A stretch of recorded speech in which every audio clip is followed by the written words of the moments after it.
Are you gonna do like a point or something, or a 3, 2, 1, or are you already recording and I'm talking over the entire thing? Oh, thank you for that heads up. Hi, I'm Mr. People, and I teach English language arts, and I teach mostly juniors and upper class students. I teach English 3 and AP English language and composition. My road to being a teacher: I grew up in Olmsted Falls, Ohio. I went to Olmsted Falls High School, and then I went to Baldwin Wallace College. It was still called college. Hashtag BWC, for those who know, you know. I think I started teaching in the district in 2005, so 5, 6, I think, was the first year. Yeah, I get it, I'm old. But I student taught at Midpark beforehand with Mrs. Malloy. So I'd been in the district, or somewhat familiar with it a little bit before then. And so I started, my first year even, I was an assistant coach with speech and debate, and then became the head coach, I think, my 3rd year in the district. And I've been teaching AP English language and composition since it began in the district. So that's, golly, that would have been 2009, 10 was the first year, I think, for that. So, all right, you math majors, you can figure that one out.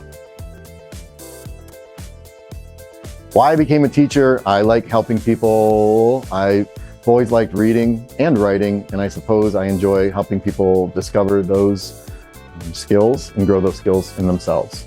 And so my earliest recollection of maybe being an English teacher was in high school, asking my senior English teacher what it would take to become one.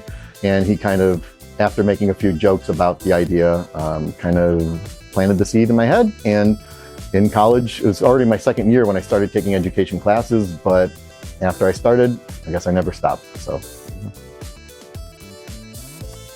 okay, my favorite memory of AP test day. I'll give you 2, and one is really stupid, or at least it pokes fun at me for being stupid. But I do, okay, the genuine answer is I love that excitement of helping the students finally reach that point they've been working for all year. And I love working with Mrs. Baker on this, and we kind of put something together for students at the beginning before the exam. And it's an uplifting, exciting moment. And just that moment when you walk away and you know that they're ready for it and it's in their hands. It's terrible. I hate the day while they're testing because I can't do anything.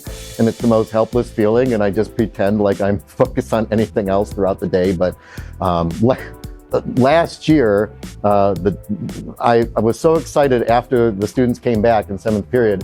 Somehow or another, I ended up punching a textbook on my podium and breaking 3 bones in my hand. But it was all for the excitement of AP test day, and I'll just leave it at that. If you were there, you remember that. What has been my favorite memory in speech and debate? It's probably going to be when Hamzah Jadallah is finally off my team. I'm kidding. It's hard to pin down just one.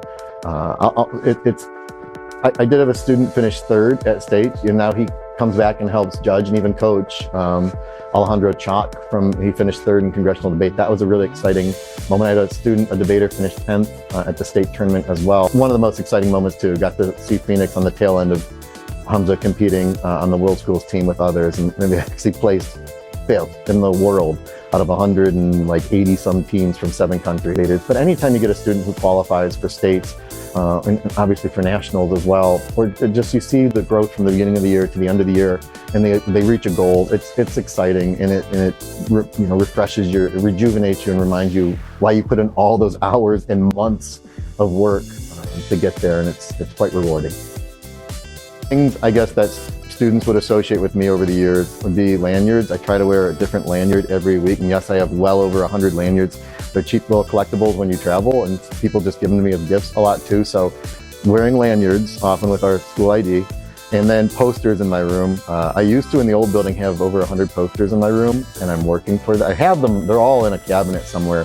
So maybe over the summer, when I can just afford enough tape again to hang them back up, little by little, I'm putting more up. But those are kind of the traits. And yes, I have some Liverpool ones up too, because that's one of my favorite teams.